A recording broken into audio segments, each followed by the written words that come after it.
This game is rated M for mature. Hey there everybody, redxparasite here, and welcome back to Let's Play Bayonetta. In last episode we played through the first two missions in the game. We got our introduction to the world and the character, and in this episode we'll be getting into the first chapter of the game, the first proper chapter of the game. So let's, without further ado, get that started. So let's see, which combo do we want to practice? There's one. I can't guarantee that I will show off like every combo that there is to do, but I'll do my best. Some whale in Europe is trying to fence a huge rock on the black market. He calls it the right eye, saying it's part of some set called the Eyes of the World. Fits the bill of what you're after, don't it? Now, here's the funny bit. The stone passes around the halls of power for hundreds of years, vanishes, and then the black market goes white hot for the thing. But the seller wanted an arm and a leg for it, to the point no one could stomach the price. So back goes the stone. But not before everyone figures out where the guy is. You're gonna enjoy doing this one, I bet. I love sticking it to the rich. Of course, when you do, don't forget your old buddy Enzo stuck his neck out on this one. Slide me a few fuzzoles out of the rich guy's pocket for my troubles, right? Anyways, you better get going before the trail gets cold. Off to the middle of nowhere. Paradise of Europe. Vigrid.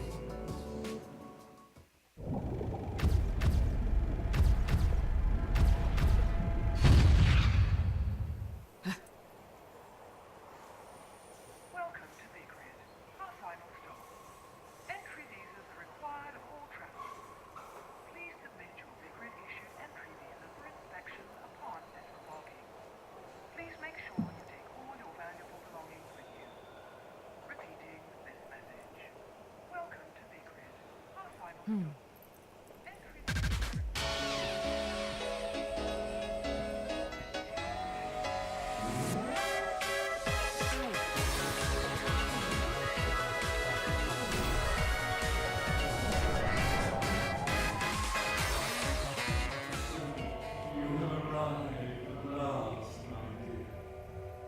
The time has come to awaken the eyes of the world. Ere long, my dear child, such a useful young lady you've become. I'll always see to it no harm comes to you.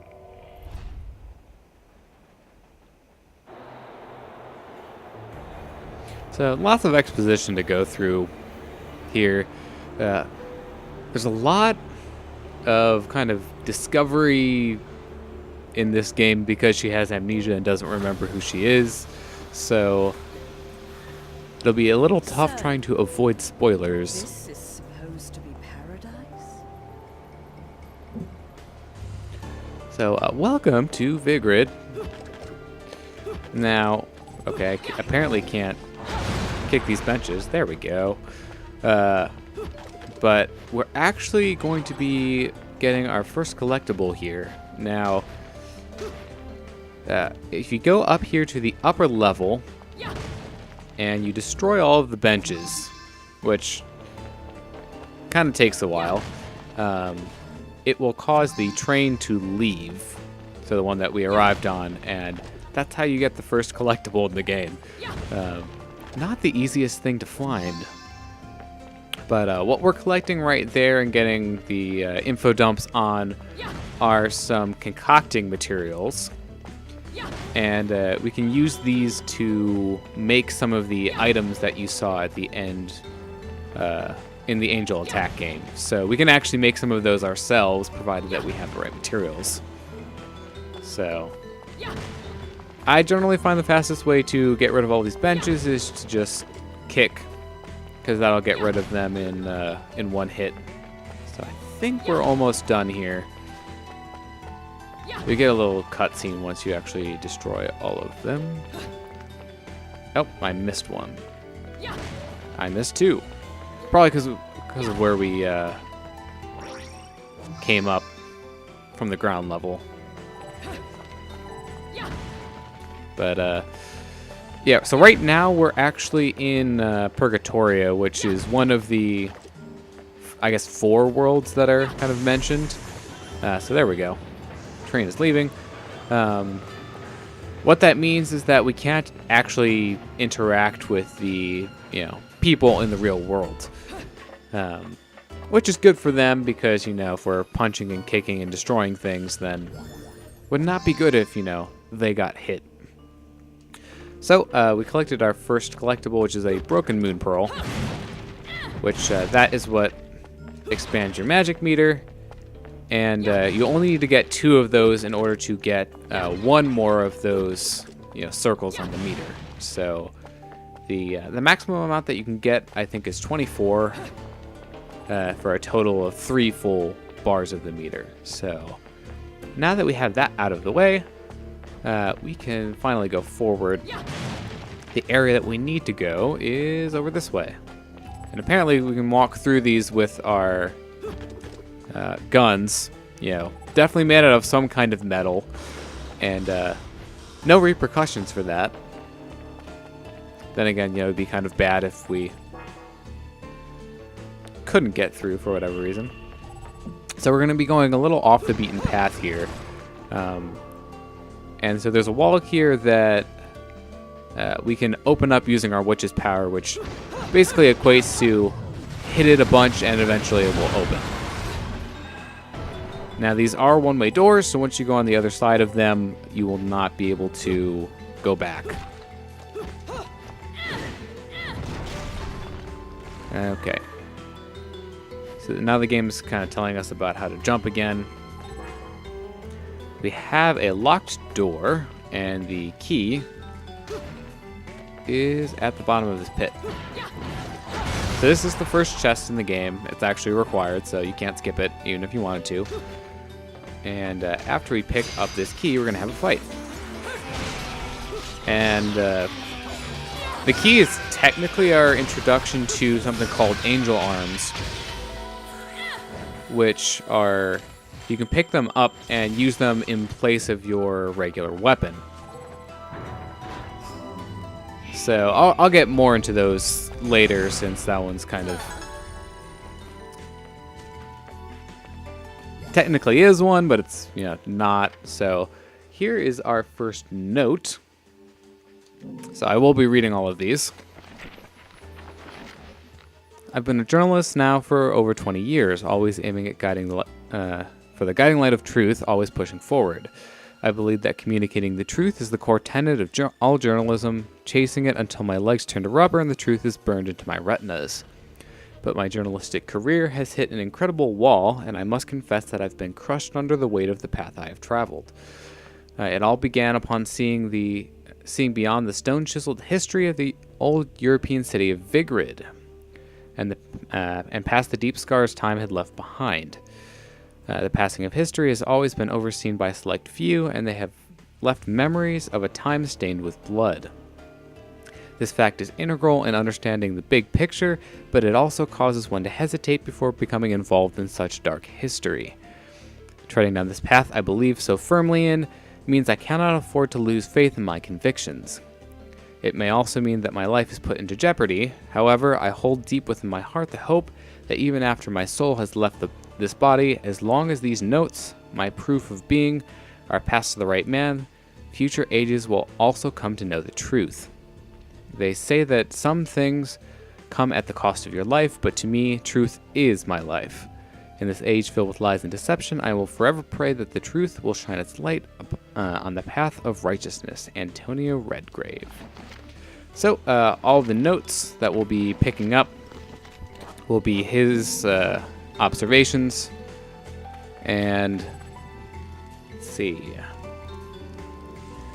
So we have some statues here. One of them is broken, and once we investigate it, we'll start another verse. So this is the game formally introducing us to Wicked Weaves. So there are things that are usually at the end of some combo. So punch, kick, punch is generally, it's one of the faster ways to summon a Wicked Weave. They're pretty powerful in terms of how much damage they do, so if you use them well, you can also hit multiple enemies with them as well, which is definitely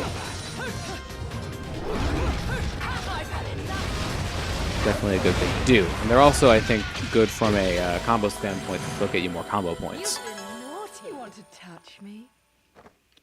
So that's it for the second verse.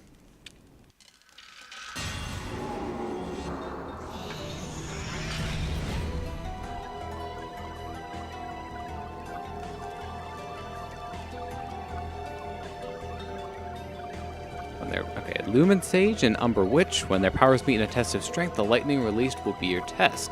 If you wish to walk upon water, prove your mettle by dodging the lightning in a single hair's breadth.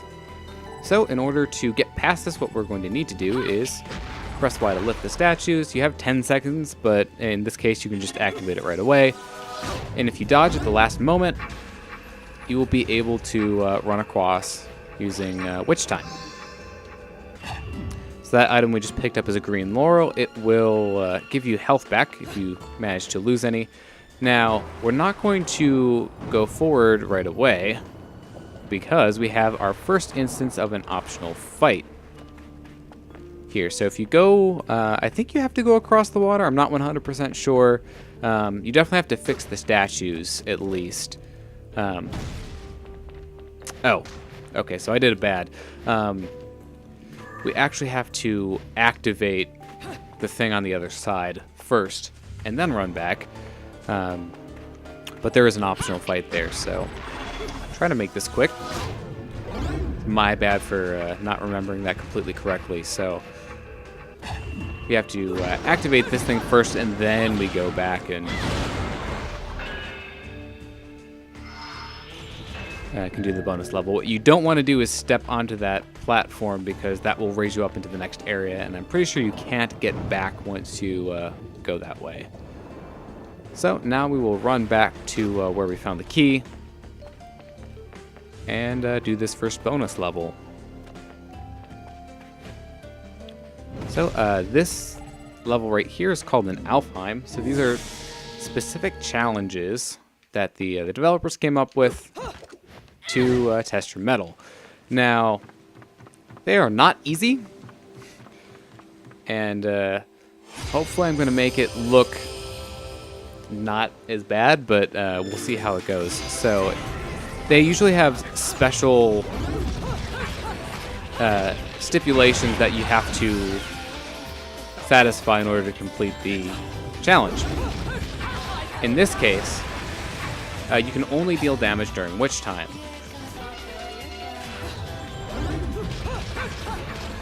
So you have to be kind of quick with your attacks.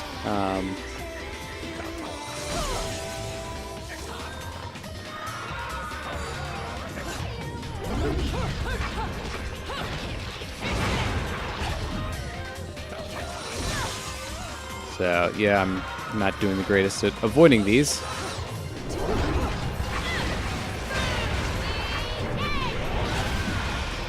So this one is not too bad. Some of them get really ridiculous. One thing that you can still do is, as long as you activate the torture attack during Witch Time, you will still get the damage or kill as long as you activate it during Witch Time. So that's not really a concern during these.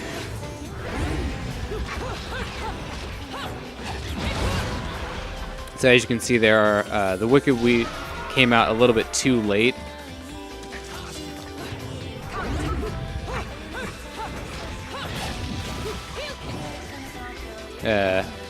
For the Witch Time, because the Witch Time, you know, ended, so we didn't get the damage for it. I'm actually dodging too early.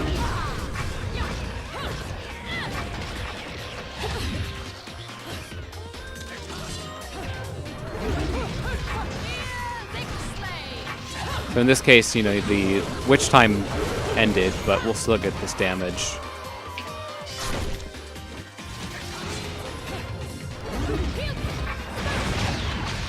So that wasn't too great because I did take a few hits. I don't think my combo score is probably going to end up being that great either. Oh, I actually did fine on everything except damage. Go figure.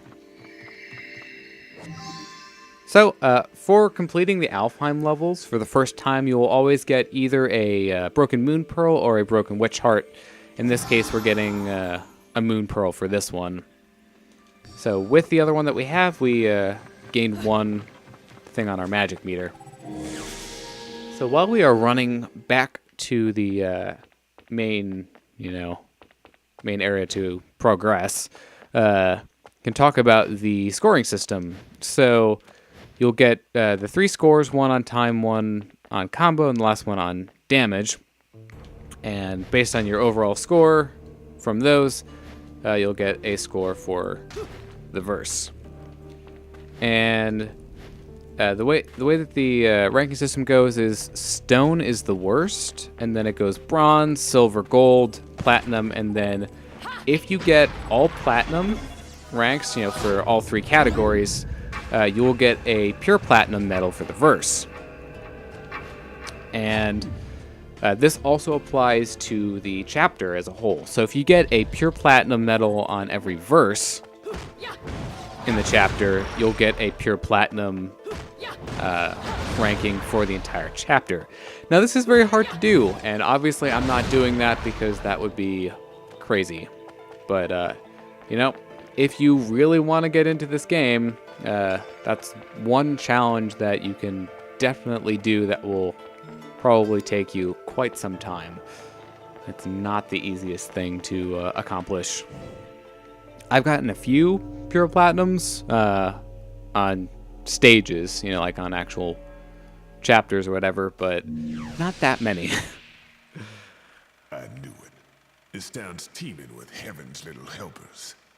It's making my buddies downstairs awfully nervous. And your point is? Some places in this world are closer to Paradiso or Inferno. The rat hole of the town you and I live in is close to both. But the Vigridians, they got a special air about them. They're closer to Paradiso than anyone should ever be. And that shit just plain creeps me out. I guess I'm gonna have to set up shop here and score me some halos. These stupid rings are worth a fortune back home. Since it seems you're spoiling for a fight, if you come across any of these, bring them to me, and I'll hook you up. Another one looking to line his pockets. I'm beginning to see why Enzo is so fond of you. Real cute. But let's get one thing straight. Your fights are yours alone. I'm only here to watch my handiwork in action. So don't get any bright ideas about coming to me for help. No. You get one thing straight. I'm not the slightest bit interested in the fact that you made these guns. If you get in my way, I will... How do the Americans put it? Oh yes. Bust a cap in your ass. Right on, baby. Right on.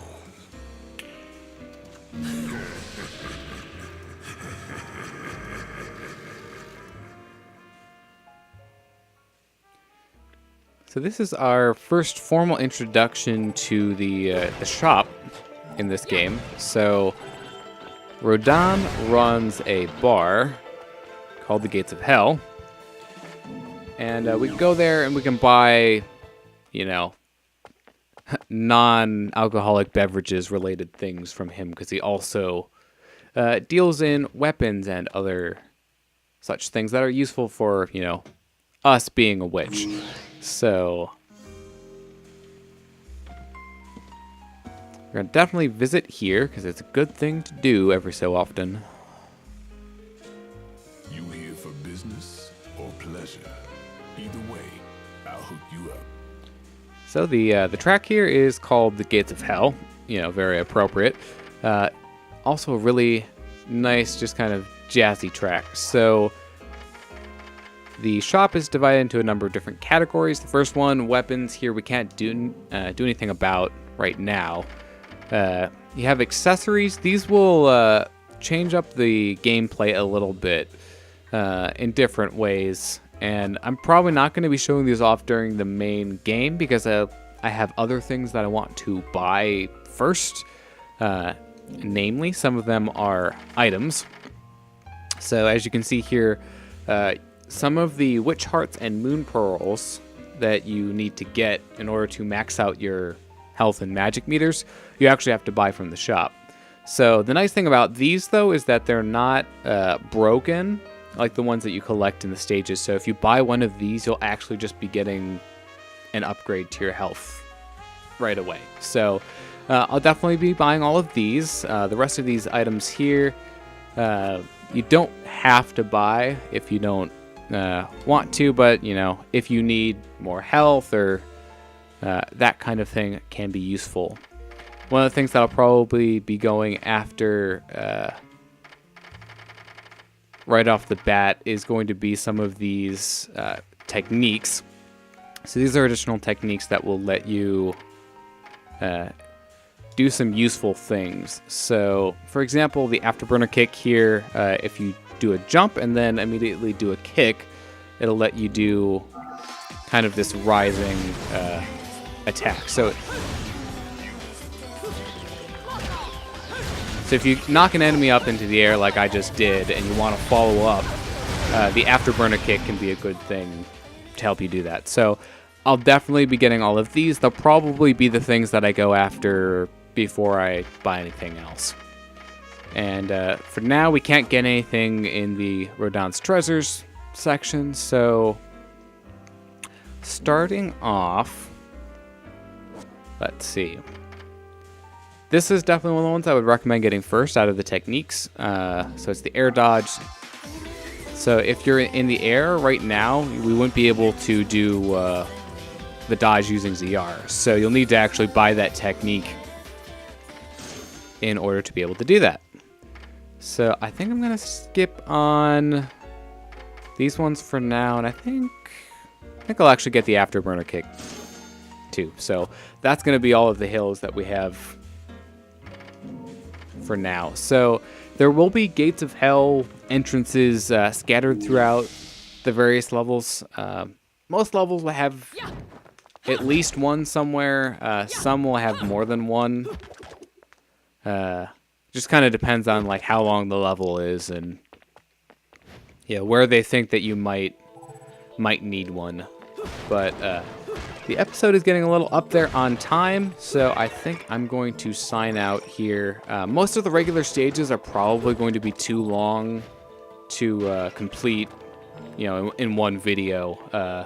There might be a few exceptions, like the bosses, for example, but in most cases, I'm probably going to have to break it up at least once, maybe twice, depending on how long the stage is.